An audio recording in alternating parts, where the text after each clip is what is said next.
I found my wife's secret affair with her boss, and now she's claiming I stole $150, $0 from our joint account. Turns out she's been secretly draining our savings to fund her new life, and the court battles over our house and the money are only just beginning. I never thought I'd be the guy caught in a web of lies, betrayal, and financial ruin, but here I am. It all started with a gut feeling that something was off, then spiraled into a nightmare I couldn't wake up from. I want to tell this story because maybe someone out there needs to hear it, or maybe I just need to get it off my chest. My wife Lisa and I had been together for over 10 years. We met in college, got married young, and for the most part life was good, or so I thought. She was always a bit bitchy, quick to dismiss my concerns, but I chalked it up to her being a fiery personality. She was beautiful, ambitious, and always had a way of making herself the center of attention. She worked in marketing and I handled the finances for our household. We had a decent life, nice house, 2 cars, a savings account, and some investments. Things seemed stable, but about 6 months ago, I started noticing small things that didn't add up. She was more secretive with her phone, always locking it when I entered the room, and she'd get defensive if I asked about her day. I'd catch her deleting texts or hiding her screen. She'd suddenly be busy when I tried to talk to her, and her mood swings became more intense. I thought maybe she was just stressed at work, but I couldn't shake the feeling that something was wrong. Then came the moment that changed everything. I was going through our joint bank account, something I did occasionally just to keep tabs, and I spotted a strange withdrawal. It was for $15, $0 made to an account I didn't recognize. I looked closer and it was from her credit card linked to her secret bank account. My heart sank. I immediately checked the account history. Over the past few months, she'd been draining money, small amounts here and there, but lately it was massive. I found transfers of $50, $0, $30, $0, even more, all going to an account under a different name. My stomach churned. I was furious, confused, and hurt all at once. How could she do this? Why was she stealing from us? I knew she was having an affair, her behavior, her lies, the secret phone, the sudden trips out of town without me. It all pointed to one thing: she was cheating and she was funding her secret life with our savings. I didn't waste time. I confronted her that night. I sat her down, showed her the bank statements, and demanded answers. Her face went pale, then red with anger. She called me paranoid, accused me of invading her privacy, and yelled that I was overreacting. She claimed she was just using some of the money to buy herself stuffed clothes, jewelry, maybe a little getaway, nothing serious. She insisted she hadn't done anything wrong and that I was just insecure and jealous. But I knew better. I could see right through her lies. She was lying about everything: about her affair, about the money, about her life. She had been sneaking around for months, and I was the last to know. The worst part: she kept insisting she loved me, that she'd never cheat, and that I was just imagining things. But I knew the truth. That night I didn't sleep. I sat there staring at the ceiling, feeling betrayed, angry, and broken all at once. I wondered how I missed the signs, how I didn't see it coming. The woman I loved, the woman I trusted with my life, was secretly cheating on me and stealing from our joint account. The betrayal cut deeper than I ever thought possible. I felt like I'd been knocked out cold by someone I thought was my partner for life. I wanted to believe her excuses, but deep down I knew the truth was much darker. This was only the beginning. The real storm was just about to start. After that confrontation, everything changed. I couldn't look at Lisa the same way anymore. The woman I thought I knew was a stranger hiding a secret life, and I felt like I was drowning in a whirlpool of lies. I knew I had to act fast. I couldn't just sit there and let her drain our savings, possibly planning her escape or worse. The next few days were a blur. I started digging into our financial records more thoroughly. I pulled up every bank statement, credit card bill, and transaction I could find. The more I looked, the worse it got. She'd been secretly transferring money into that other account for months. I found multiple transfers: 10, 0 here, $5, $0 there, adding up to nearly $150, $0. I couldn't believe it. That's a significant chunk of our savings gone, and I had no idea she was doing this. I also discovered something else. She'd been paying for a new apartment downtown, just a few miles from our house. I found receipts from furniture stores, clothes, and even a few nights at a fancy hotel. She'd been planning her escape right under my nose. It made me feel sick, like I'd been played for a fool. I decided I needed proof. I set up a hidden camera in our living room just to see if she'd make any more suspicious moves. I didn't want to jump to conclusions without concrete evidence. It was a tense week, waiting for her to slip up. I also contacted a private investigator just in case. I wanted to be sure I wasn't hallucinating or overreacting. Meanwhile, Lisa kept up her act. She pretended everything was fine, accused me of being paranoid, and told me I was overreacting. She spun some story about how she needed a little extra money because she was stressed at work and wanted a break from everything. She insisted she loved me, but her words felt hollow. I could see the guilt behind her eyes every time she lied. One night I caught her in a lie. She came home late, smelling of perfume I didn't recognize, with her hair a little tousled. I asked her where she'd been, and she said she'd been out with her boss, Mark, celebrating a big project. The way she said it, so casual, so dismissive, like it was nothing. But I knew better. Mark was her boss, and I'd seen enough to know they'd been close for months. I also found out that she'd been meeting him after hours, sometimes at that new apartment she'd been secretly renting. The betrayal hit me like a punch to the gut. I felt a deep rage that I'd never experienced before. How could she do this to me? To us, I was furious, but I also felt crushed. I didn't sleep that night, just replaying everything in my mind. I felt like I'd been living with a double life all along, and I was the last to know. The worst part, she kept lying, gaslighting me, telling me I was imagining things, that she was still faithful, that I was paranoid. She called me crazy, said I was insecure, but I knew better. I had the proof, and I wasn't going to let her get away with it. I was planning my next move, knowing I couldn't trust her anymore. The emotional toll was heavy. I felt betrayed, humiliated, and furious, but also helpless. How do you rebuild trust after something like this? How do you face the woman who was supposed to be your partner and discover she's been sneaking around, draining your life savings, and planning her escape? I was stuck in a nightmare I couldn't wake up from. I knew I had to get legal advice. I couldn't let her keep draining our account or run off with everything. I started looking into divorce lawyers, thinking about my options. But part of me still hoped I could save the marriage if she was willing to come clean and make amends. Deep down, I knew that was unlikely. Her lies had only deepened my suspicion that she was planning something big. As I sat there, staring at the mountain of evidence I'd collected, I felt a mix of heartbreak and determination. I wasn't going to let her ruin me or take everything I worked for. Whatever came next, I had to be prepared. I had to protect myself, my future, and whatever was left of the trust I once had in her. The more I uncovered, the more I realized I was sitting on a ticking time bomb. Lisa's lies were like layers of an onion, peeling back one after another, revealing a core of deception that I couldn't ignore anymore. I knew I had to confront her again, but this time, I needed to be smarter, more calculated. I couldn't let her spin her stories and manipulate her way out of this mess. I decided to wait until she was out of the house, which was easier than I thought. She had a habit of sneaking out early in the mornings to meet Mark or go to her new apartment. I arranged for the private investigator to tail her one day. I wanted to see if she'd slip up, and sure enough, he caught her heading to her apartment just as I suspected. The footage was crystal clear. She was living a double life, with evidence that she'd been there more times than I could count.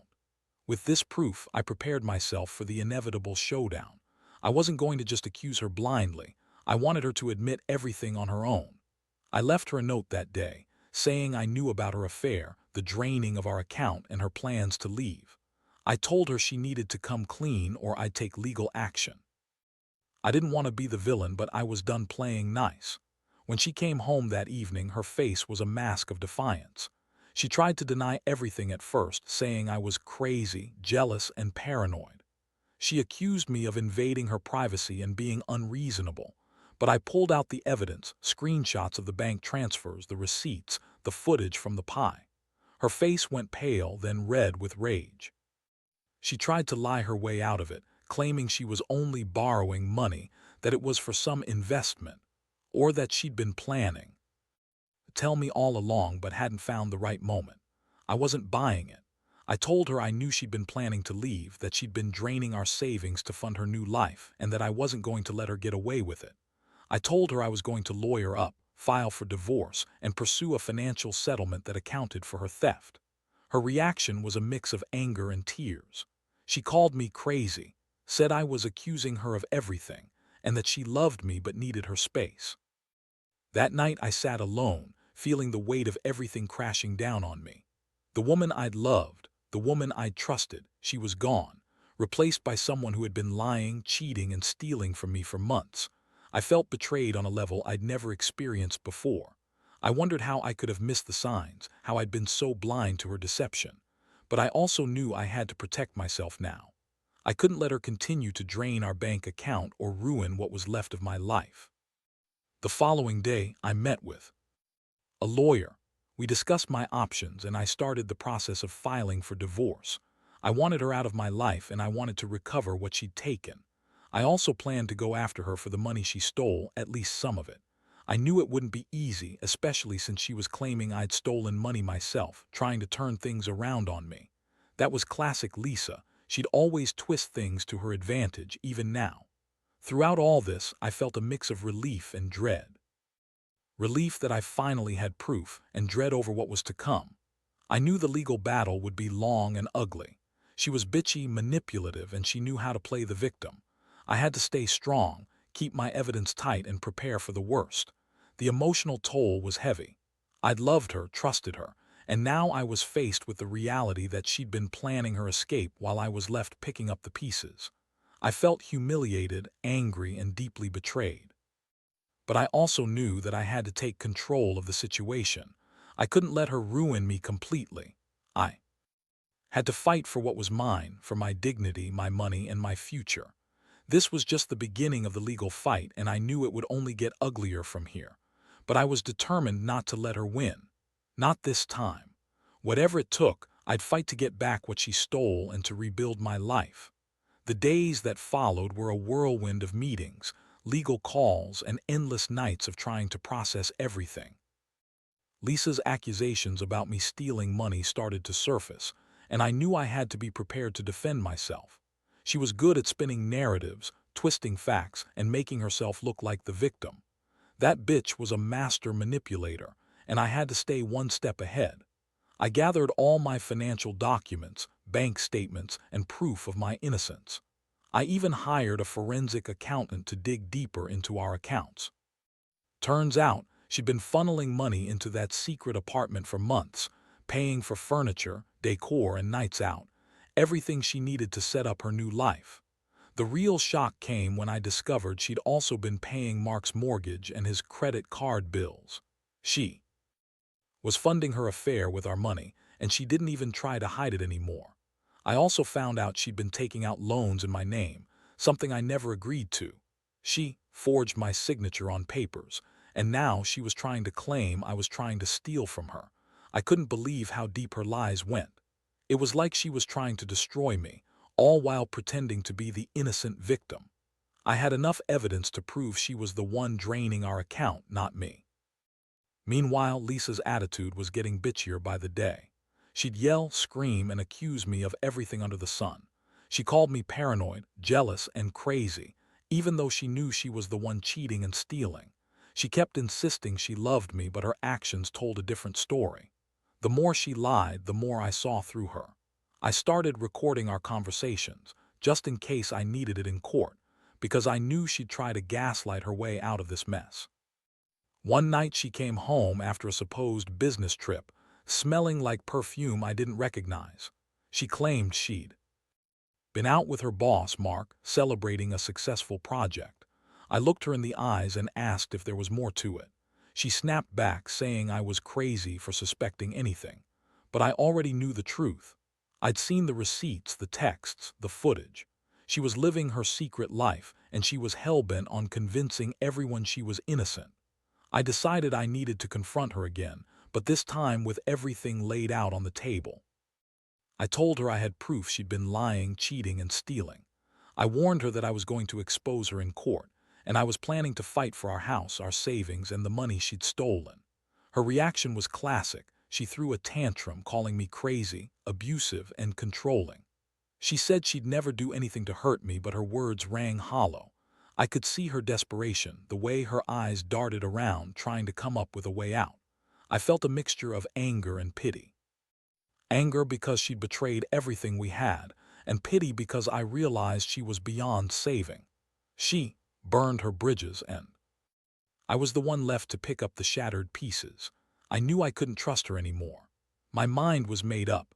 I was going to fight for what was rightfully mine, no matter how dirty the legal battle got. The most shocking moment came when I finally went to the courthouse to file for divorce. As I sat across from the lawyer, I felt a strange mix of relief and dread. Relief that I was finally taking control, but dread knowing how ugly things could get. Lisa was already spinning stories about how I'd stolen money, how I'd been emotionally abusive, and how she was the real victim. I knew she'd do everything in her power to turn the court against me, to make me look like the bad guy, but I had the evidence. I had the truth. And I was determined to fight back, not just for the money, but for my dignity. I'd been humiliated and hurt beyond words, but I refused to let her destroy me completely. I'd come too far to let her win now. As I left the courthouse, I felt a strange sense of clarity. This was the start of a long, ugly battle, but I was ready. I was going to take everything she threw at me and come out the other side stronger. Because at the end of the day, I knew the truth. And that was all I needed. The legal process dragged on, and Lisa's bitchiness only intensified. She was relentless, calling me every day, trying to manipulate the situation, twisting everything into her favor. She'd scream at me over the phone, accuse me of everything under the sun, and then turn around and cry victim when I didn't fall for her bullshit. I could see right through her now. She was a master at playing the victim, but her tears couldn't undo the mountain of evidence I had stacked against her. In court, she spun a web of lies. She claimed I was controlling, manipulative, and that I'd been secretly abusing her emotionally, trying to paint herself as the battered wife. It was laughable, really. I had all the texts, emails, and recordings to prove she'd been the one cheating, stealing, and planning her escape. Her lawyer tried to dismiss the evidence, but I had everything documented. The court saw through her act, and I knew I was winning the fight for our assets, except, of course, Lisa was still trying to drag it out, hoping I'd give up or she could come up with some new scheme to stall. Meanwhile, I was dealing with the fallout at home. Our house, once a place of comfort, now felt cold and empty. I'd catch her sneaking around, trying to hide things or making shady calls in the middle of the night. She accused me of spying on her, yet I knew she was the one sneaking around, not me. I'd find her hiding her phone, deleting messages, or rushing out the door with a bag full of who knows what. It was like living with a stranger, and I couldn't recognize her anymore. One day she tried to gaslight me in front of our neighbors. She acted like everything was normal, like I was the one causing trouble. She even told them I was trying to control her, that I'd been abusive, and that she was just trying to find her happiness. I was furious. I had witnesses, and I knew her game. She was trying to turn everyone against me to make me look like the bad guy. It was classic Lisa. But I didn't care anymore. I knew the truth, and I wasn't going to let her manipulate her way out of this. The most infuriating part was her ongoing denial about the money. She kept insisting I'd stolen from her, that I was trying to ruin her reputation, and that I was the one draining our accounts. I couldn't believe her audacity. I had the forensic accountant's reports, the bank statements, and all the proof I needed. I even hired a private investigator to follow her, just to catch her in the act. And sure enough, she'd been meeting Mark regularly, paying his bills and living her new life at her secret apartment. In the middle of all this chaos, I started to realize how much she'd manipulated me over the years. I'd always been the stable one, working hard to provide for us, while she was secretly sneaking around, draining our savings and planning her escape. It hit me hard, how blind I'd been, how much I'd trusted her, but now I was done. I wasn't going to let her get away with it anymore. I also began to focus on my own healing. I started therapy, talking through everything I'd been through. I needed to rebuild my confidence, to learn how to trust again, and to understand how someone I loved could betray me so deeply. It was a long process, and some days I felt like giving up, but I knew I had to keep going. I had to fight not just for my money, but for my sanity.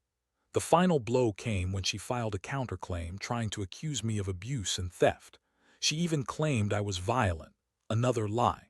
I had all the evidence to disprove her, and I knew her game. I prepared my case meticulously, knowing that the truth would come out. I wasn't going to let her smear my name, not after everything we'd been through. Looking back now, I realize how much I learned from this nightmare. Trust is fragile and betrayal cuts deep. But I also learned that I'm stronger than I thought. I won't let her destroy me, and I won't let her get away with her lies. I'm filing for divorce, fighting for my rights, and rebuilding my life from the ground up. It's not easy, and the road ahead is uncertain, but I know I'll come out of this better, more cautious, more aware, and finally free from her manipulation. Looking back, I never thought I'd find myself in a situation like this, completely by the woman I loved and trusted. The betrayal ran so deep, it felt like my entire world had crumbled overnight. But through all the chaos, I learned some hard truths about trust, manipulation, and resilience. Lisa's bitchy, manipulative side came out in full force, but I also saw my own strength emerge from the wreckage. I fought tooth and nail to protect what was mine, our house, my dignity, my sanity, and I refused to let her take everything without a fight. The court proceedings were exhausting. Lisa kept trying to twist facts, spin stories, and paint herself as the victim, classic her. But I had the evidence, and I made sure the judge saw it. The bank statements, the recordings, the receipts, the witness testimonies, all of it painted a clear picture. She'd been draining our savings to fund her new life, paying off Mark's bills and planning her escape for months.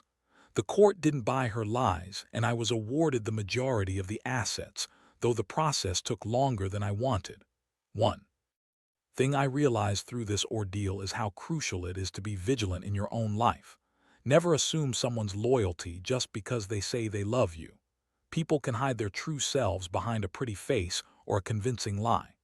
Lisa was a master at manipulation. She knew exactly how to make herself look innocent while she was secretly destroying everything we built together. I learned to trust my instincts more and to demand transparency, especially when it comes to money and trust. The emotional scars will take time to heal. I still wake up some mornings feeling angry, betrayed, or just numb. But I also feel a strange sense of relief. I no longer have to pretend everything was okay when it was. I can finally move on, rebuild my life, and leave her behind. I've started focusing on myself, working out, reconnecting with friends, and doing things I love. It's not easy, and some days are harder than others, but I know I'm better off without her. If there's one thing I want anyone reading this to take away, it's this. Be vigilant, be honest with yourself, and don't ignore the signs. Trust is fragile, and once it's broken, it's nearly impossible to repair. Protect your assets, document everything, and never underestimate how manipulative someone can be. And most importantly, never stay in a situation where you're being lied to or taken for granted. I don't regret standing up for myself. The pain of betrayal is immense, but the strength I've gained from facing it head-on is worth more than any amount of money or possessions. I now see clearly how important it is to value honesty and integrity, things I almost lost in the chaos of her lies. So I'm moving forward. I've learned that revenge isn't about getting back at someone. It's about reclaiming your life and dignity. I've cut ties with her completely, and I'm focusing on building a future where trust and honesty come first. It's a long road ahead, but I finally feel free. And that's where I am now, standing on my own, stronger than I ever thought I could be after such a betrayal. I hope anyone reading this who's going through something similar finds the courage to fight for themselves. Because, in the end, you're the only one who can truly protect your happiness and your future.